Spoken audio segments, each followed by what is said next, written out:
Tirreno, super. I want to make a formal apology for the preview of this Tirreno-Adriatico stage yesterday. I wasted your time, but most importantly, I wasted Benji Naesen's time. He said to me, stop previewing this stage, because I was like, ooh, a breakaway could go here. It's going to have like big break. It's going to be tough to bring back and all that. And he's like, bruh, it's going to be the Baez brothers.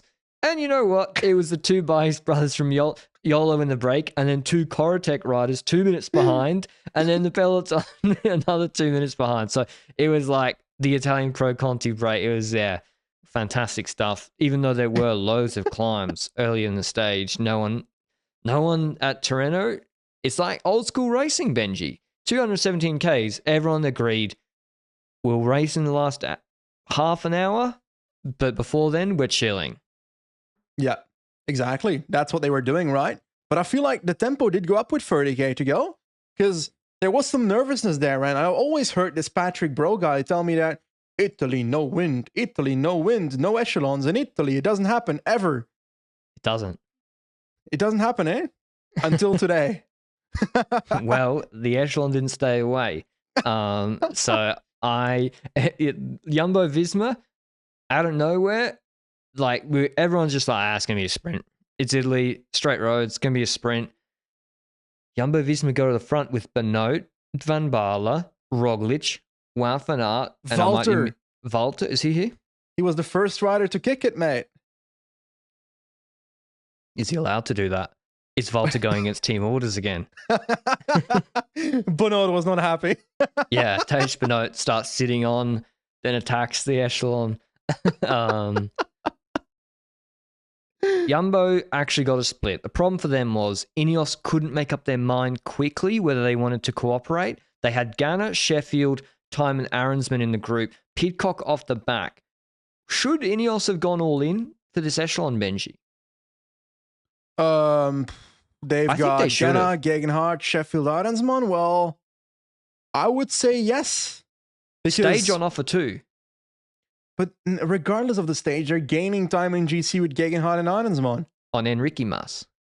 On Enrique Mas and Ricardo Yates is in the group. So not on Ricardo Yates. But I do feel like it was a weird echelon, because this group was ahead for a tiny bit. It was roughly a kilometer. The pace stops a bit when Jumbo kind of looks behind, and there's like a few riders that don't take over.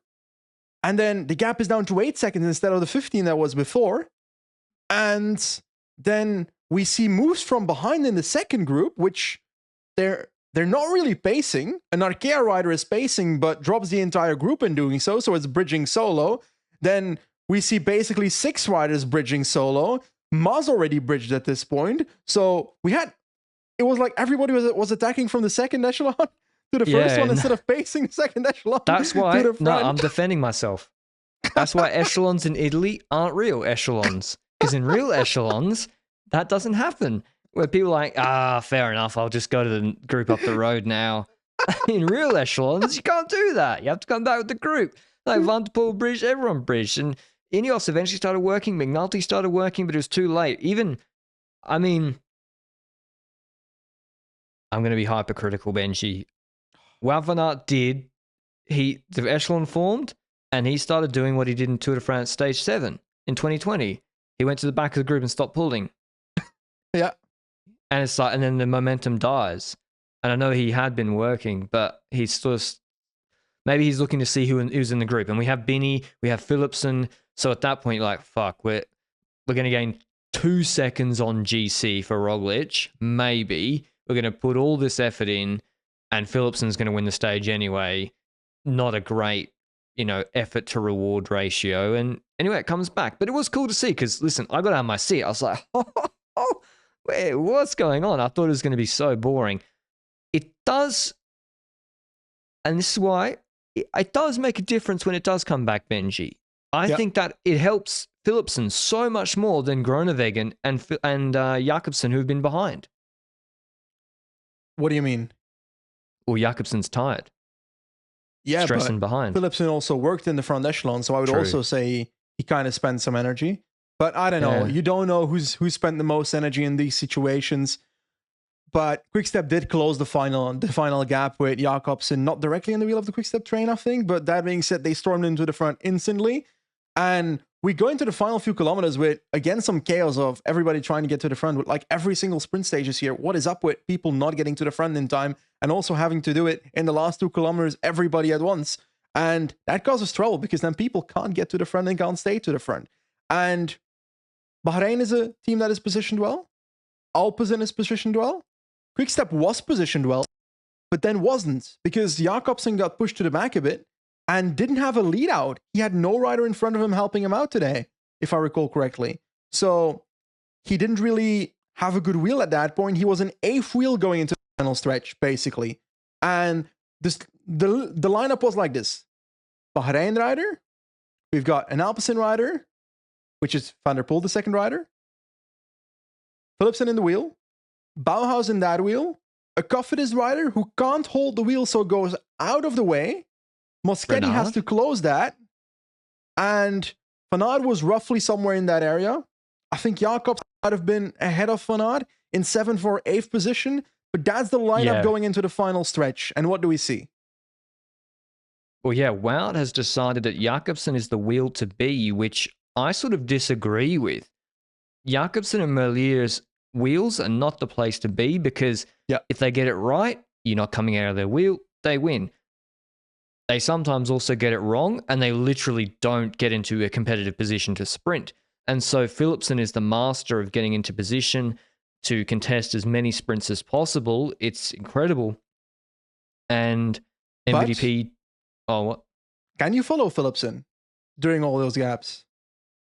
Is that the danger? He's so small. He just gets through so many gaps. Yeah, it's impressive. And maybe not. And he's just the master of these sort of finishes. And NVDP Benji, he's done some meh leadouts before. Yeah. This was a masterclass. Big, he wound it up, 20-second lead out. And as they come around the last bend, really brings Philipsen up to speed, drops him off with 100 to go. Zero chance anybody could come out of Philipsen's wheel. Philipsen says afterwards, you didn't have to make it so easy for me. That was in Dutch, Benji. Machalik, that's Dutch for easy. Thanks for coming to my Duolingo lesson. A weird finish, a messy finish. When there are messy finishes, there are 2 men that you want to look for. One is Jasper Philipsen. Second is Phil Bauhaus. He comes second here. Binny third. He goes threat of death under the barriers under Moschetti for third. Consoni fifth. I don't know if it's him or young talented French rider Axel Zangler who lost the wheel. Van Aert sixth, who said he wasn't going to contest the sprint but then contested. Turns Edward seventh. Groenewegen eighth. Jakobsen ninth. Didn't really contest. Mayus 10th. Alpecin are on the board, Benji. Are rumors of their demise exaggerated? I believe they were. I have believed that they were exaggerated for the entire year, but mainly because we still had to see the big guns going into February. Like Philipsen had ridden 2 races and had bad luck in 2 of them. He had a crash in one of them, had a puncture on the Muur in the other one. So I was expecting Philipsen to come back from that.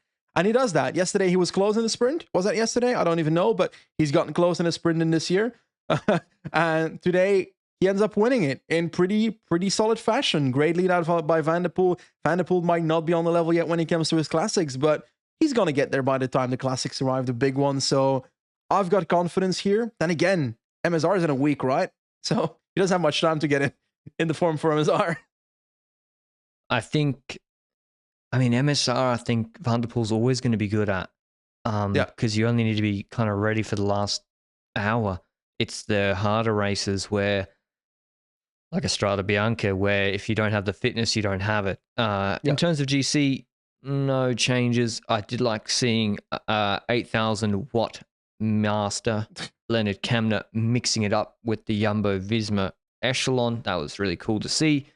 Not really much more to say from this, Benji. Just Philipsen doing Philipsen things. Like tomorrow, we have a classics sort of style finish, the Greccio to Tortoretto stage. There is repetitions of a 3.2 kilometer, 7% climb. They do it from the other direction, 4.6 k's, 4.2%. or different direction initially. They finish on that. This has got to be Pidcock. This is gonna be the Pidcock versus Wout van Aert versus Van der Poel stage. No, we'll see how good Van der Poel and Van Aert are on this stage. Roglic actually also do really well on this stage if he's in form, which we also don't know. So that's a good question. What are they doing? I don't know. I generally don't know. Benoit Cosnefroy is a name I'll throw on the table. Is he here? He's not here. I was looking at the 2022 start list, which is he is here. Oh, he is here. He's also here this year. Yeah. So they finally sent him to races that suit him. Yeah. Other riders that will do well here. Axel Zangler? No, too hard. Too hard. Oh, okay. I believed in the young talented Frenchman, my man. Not that talented. Okay. Lefebvre. Sean Quinn, top 10. Mm-hmm. Pacher? Woods. Pacher's nice. Madouas. You know, I do love Pacher. Madouas, man. Buggy. Enrique Mas. Who else? Enrique Mas. That kills me every time. Almeida. Alaphilippe. Covey's nice. Yates. Alaphilippe is hit. Damn, we got some fucking good punchers contesting this stage. Pidcock, Van der Poel, Alaphilippe, Wout van Aert, Cosnefroy, Lefebvre. This is really nice. Now, I know half these riders... Damn. This is like the Punchers World Championships. Well, the problem is that most of them are not in form. I know, that's the thing. It's like, it sounds good on paper, but half them are here literally like, I'm here to train, bro. Not like Cosnefroy might get dropped first climb. One leg that works at the moment. But this is kind of a copy-paste of the Belante stage, no? Yeah. Of last year? Or is it harder? This is harder, I think. Belante, let me have a look. See... Oh no, Benji's not far off. Belante was 4.2k, 6%. So, mate, it's a copy paste. It is copy paste, yeah. It is virtually the same. A little bit harder, a little bit steeper. The finish of Belante was 3.7% for the last 1,200 meters. That's not that hard. Simmons in the break for KOM? We're going for the stage this time. Is he here? He will attack at the base of the last climb and drop, I think. I think Simmons wins the stage. No, come on. What? YOLO. I mean, I'd love to see it, but I don't think so. I'm going with... I'm going to go with Roglic. I think Roglic is baiting. I think he's trolling. Really? Yeah, I think he's trolling. The unshaven legs. I think... If I was Jumbo, yeah. If I was Jumbo, I'd pretend he's going to the Giro and then last minute drop out of the Giro. No, then be terrible at the Giro. Then sign him up for the Tour de France. I mean, that's still time.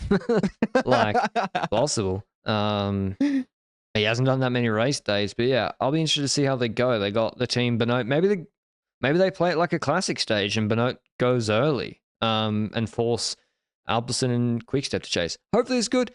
I think... No, I'm rescinding my pick. Rescinded. Officially rescinded. Pidcock absolutely torches everybody. I think he's going to cook everyone. Quinn Simmons. Simmons and me going with Pidcock. He's recovered from his hangover, even though he doesn't drink. So that's... Him and Remco don't drink, but he had a hangover. I'm just going to... That works for the TT in my little narrative. Anyway, Tirreno...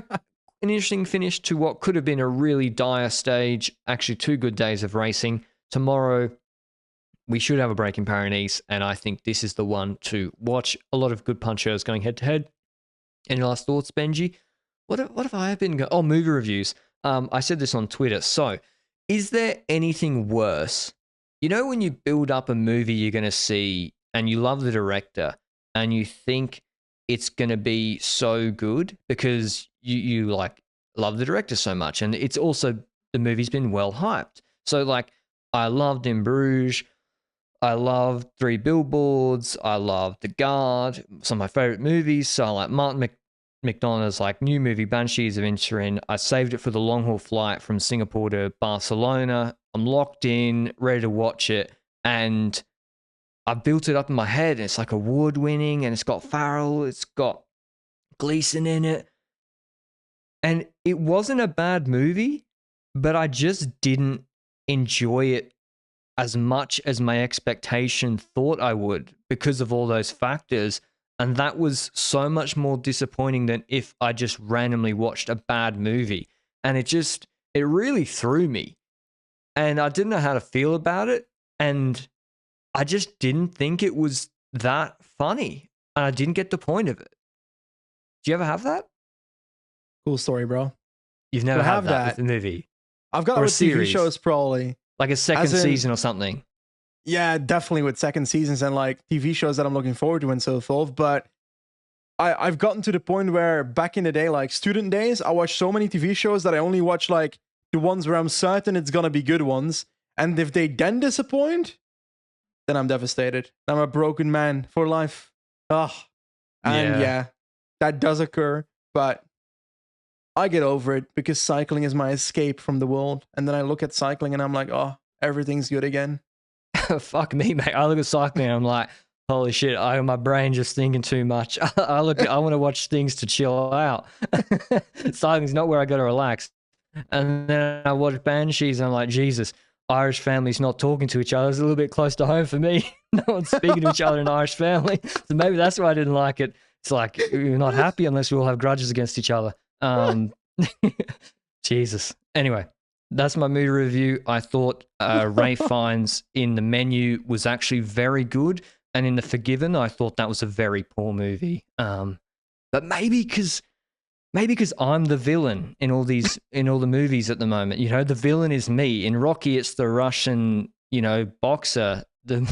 Maybe because the villain's me now. I'm like, oh, I don't like this movie. It's like, because you're the fucking villain, you idiot. Anyway, that's my movie reviews. Hope you enjoyed it. We'll see you with Paris Tirreno tomorrow. Ciao.